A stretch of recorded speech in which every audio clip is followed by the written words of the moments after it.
Hey everybody, TJ Vickers, LPT Realty for the San Antonio and surrounding area. We're here tonight with some special guests.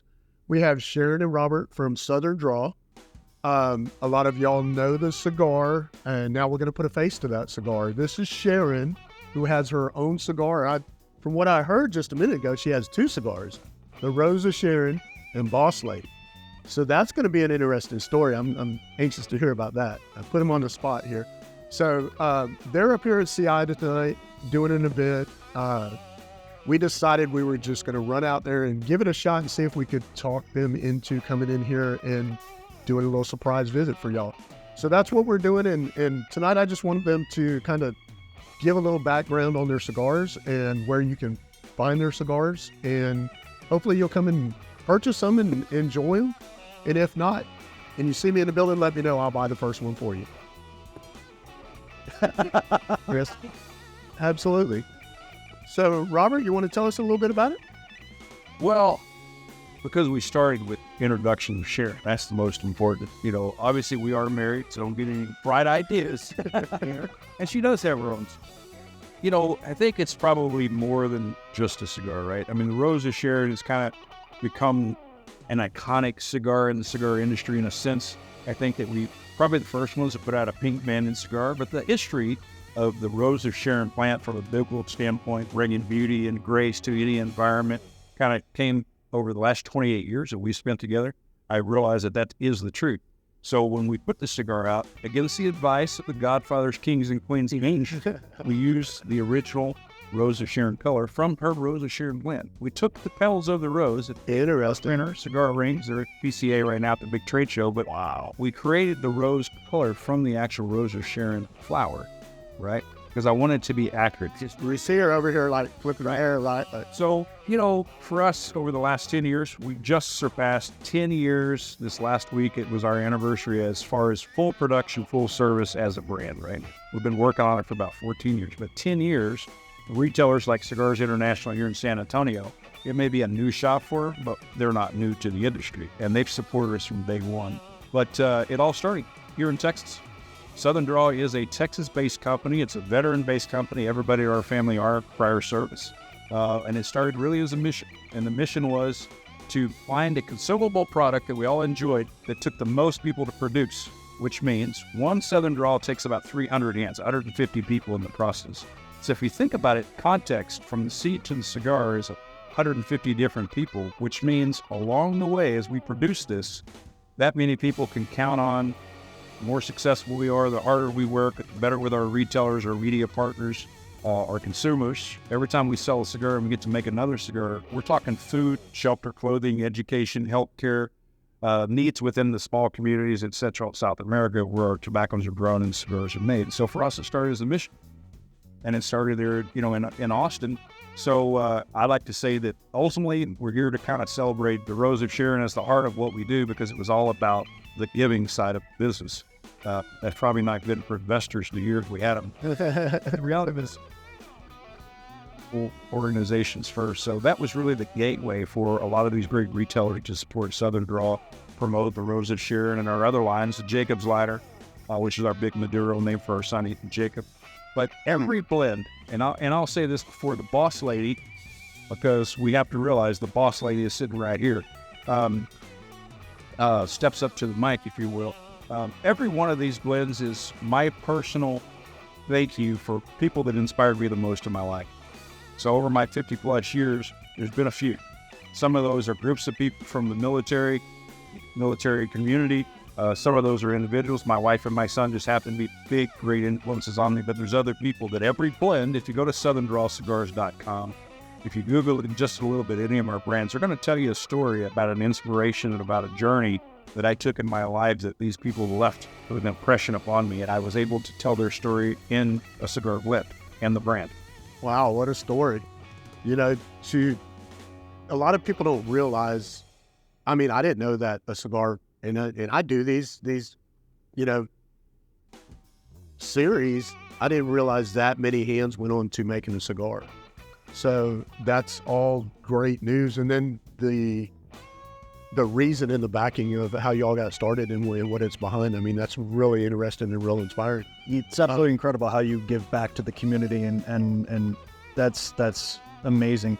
How do you approach developing a new cigar? How did the Rosa Sharon and Desert Rose come about? Absolutely wonderful question. If the cigars are going to tell a story about an inspiration on person or people, you have to begin with the characteristics of those persons or people. So let's use this for example, not to dote upon the wife next to me because she's my business partner, my wife, and The boss lady.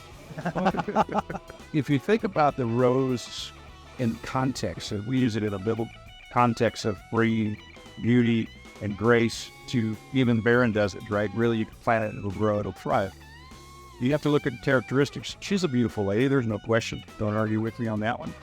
But she's also got grace, and grace is really something that I think a lot of us struggle with. So for me, it had to be a beautiful cigar with beautiful, dressed beautifully. It's dressed beautifully, but it needed to be mild and approachable, and it needed to be enjoyable, and you needed to have an experience that I think was unique. So for me to blend a cigar, it starts with the characteristics of the person. I'm going to flip the script a minute away from her to go to Jacob's Ladder, because that is delineated by this cobalt blue band. It's Pennsylvania broadleaf. It's very strong cigar. It's a full white cigar. Delicious. But it's our son, and our son is my size, maybe even a little bigger in the shoulders, right? He's big and he's bold, but I've explained this cigar so many times over the last decade, and my son says too many words. And he only said this to me once, but it always stuck with me. About 6 years ago at the trade show when we released the Brimstone version, which is a stronger version. And he said, "Dad, you're confusing me. Just tell him it's bold but approachable."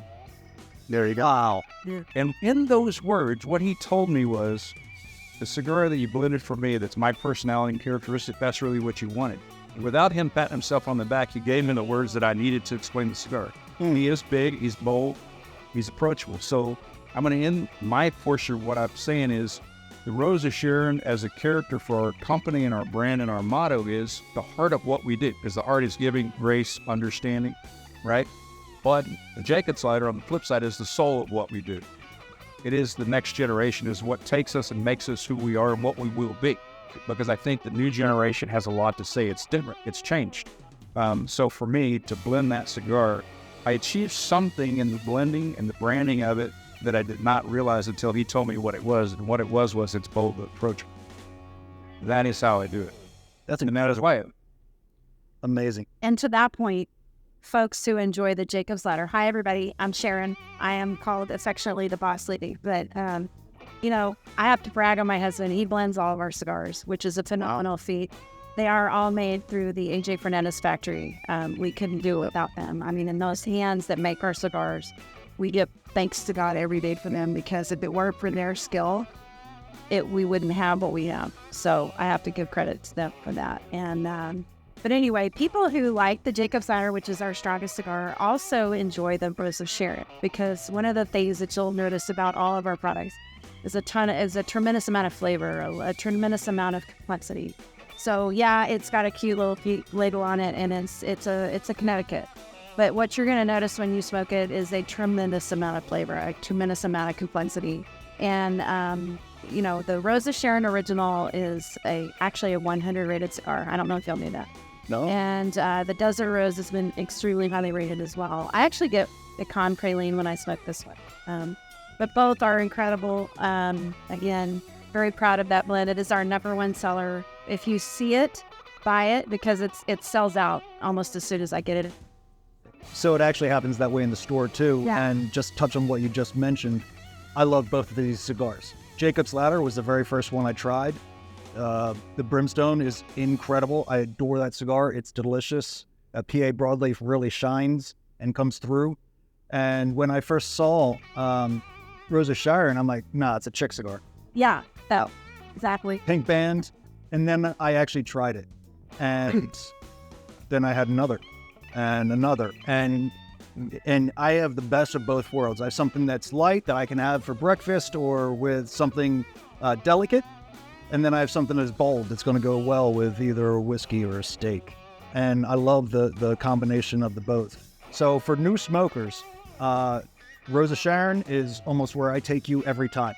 So it is very approachable. It is mild enough not to offend, and the flavor, most Connecticut's lack flavor. This is full of it. So very well described. I can tell y'all my experience with Rosa Sharon. So I am typically a more stronger flavored guy. If anybody knows, I'm the Aliga 10 guy. I like that bite. But one afternoon I was sitting on my front porch and I was smoking a Rosa Sharon, and I happened to get on Facebook, take a couple pictures, and I posted it. No joke. As many people that know me and know what I smoke, I had 3 guys within probably 3 to 5 minutes text me and go, TJ, where'd you get that Rosa Sharon? Not once did I say it was Rosa Sharon. They knew it by this pink band. And they were like, I was like, CI, why? And they were like, do they have any more?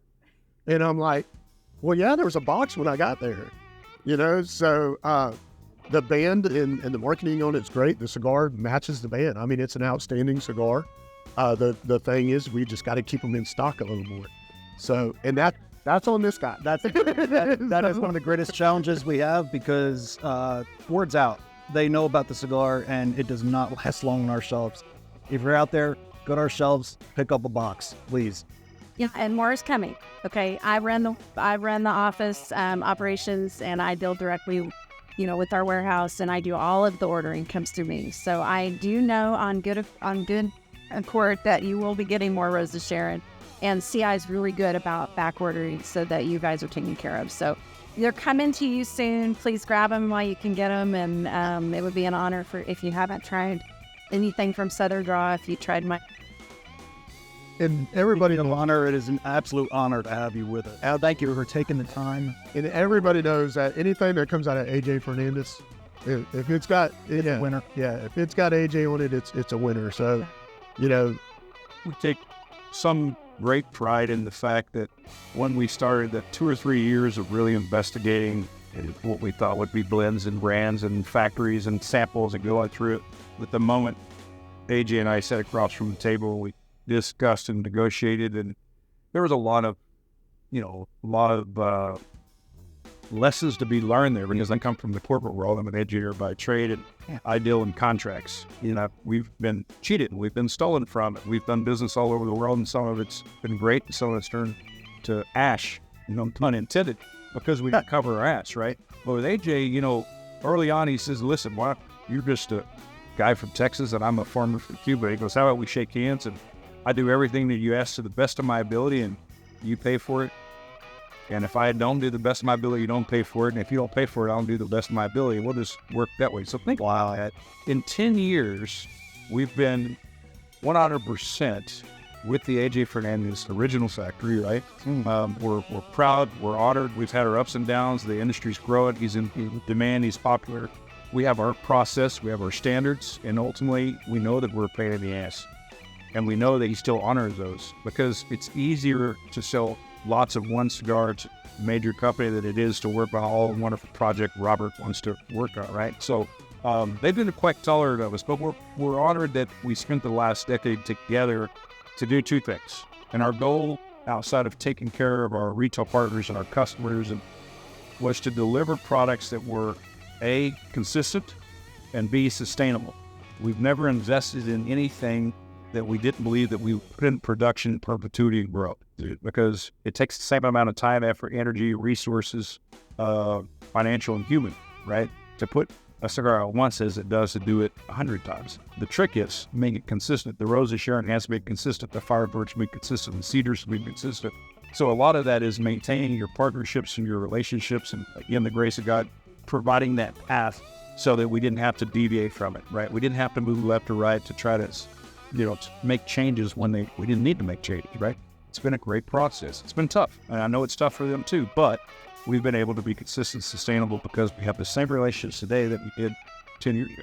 That's how it's It's important to mention that what is the GDP for Central America in the cigars? It's over 50%. So it's not necessarily cigar related, but in Nicaragua, my last look, the GDP of Nicaragua was 63% dependent upon trade with the United States.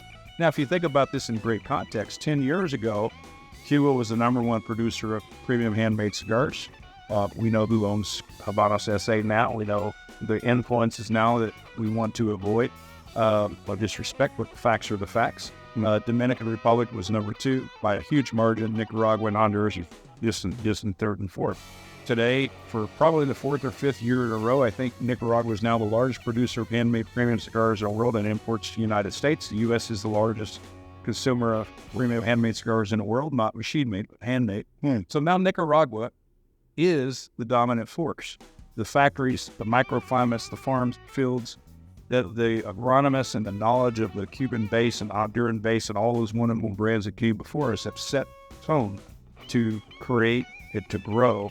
It doesn't mean we're only using Nicaraguan tobacco. Right. It just means the processes are so well established when it comes to the growing and the priming. And I'm looking at the walls here, the curing barns, the natural curing process, the fermentation process, the separation, blending process, production process, the aging. It's hard to have the facilities to do all that. And Nicaragua has provided all of us that are in this industry an opportunity to do it the right way. No shortcuts. Do it the right way. Do it by hand and give it time. And the truth about success is you can buy it. We don't have that kind of money, or you can earn it. Yep. And together with our partners, whether that's the media or the consumers or our SVC family or retail partners or factory partners, farm partners, the bottom line is without any one of those, that weak link in the chain turns into a product that's not something that stands out or something to be proud of. So I think the process of Nicaragua going to the next level, we happen to be there at the base of that. And now we're getting to enjoy that because I saw the numbers again the other day. The U.S. set an all-time high for the most premium handmade cigars imported in the last quarter, which is absolutely amazing. Going through the economy and the inflation and all the problems that we have, we only have so much expendable income, but yet here we are on a Friday night in San Antonio, Texas. What is it, the 6th largest city in the U.S.? Right? And we're at a cigar shop, and we're visiting together, we're smoking cigars, right? We could be anywhere. But this is now, I hate to say this way, but for Robert Holt, this retail opportunity for us is our church. It's our time to spend. It's time to have faith, fellowship, and you share it with family, right? And it really has become that to us because this is what we do full time, right? We spend time here in these shops together, and it gives us all of the things. Well, the culture. I mean, the culture that's behind cigars, and that's one of the things that Jim and I talk about all the time is, the culture that's based around cigars and just fellowship with people, like-minded people. And, there's all different walks, but when you come in here, you put all the politics, you put all the BS to the side, you enjoy a good cigar and a drink, and you just have a good time. And that's what it's about. But all the work we just talked about in the last 25 minutes, through all of it, the 300 hands, the whole process, right? Bring it to market. We all get to spend time in the shop here. We sell it. What do we do in the end? We burn them up. You know what happens every time we burn them up? We get to make another one. That means somebody else has something they can look forward to. They can depend on us. As long as all of us continue to get around this table with a shop, whether it's San Antonio, Austin, New York, it doesn't matter. The reality is every time we burn one of these consumables up, that means somebody's getting to go through that process again, which means now we're providing for them. So we're doing good things together. None of us can do it by ourselves, but if we do this and continue to do this and grow this industry, we're making a difference whether we ever quantify that or on our own or not. The people that actually do the work, live at those farms and in those fields and in those communities, we're the ones that know that they can count on us. So let's keep doing the right thing for the right reason. Amen. Well, guys, again, we're very honored to have y'all here. We appreciate y'all taking time away from your event to step in here and be a part of ours. Sure. Love the cigars. Keep doing what you're doing. And we're going to put it out there. And like I said, y'all catch me in here at CI. Let me know. If they're on the shelf, I'll buy the first one for you. Jim, make sure it is on the shelf. We're getting more supply. We appreciate the time. Yep. Thank y'all. Thank you. Thank you. Oh, look at this. He's like, uh-oh. Starting. Thank you much. Thanks, y'all. Hope to see you soon.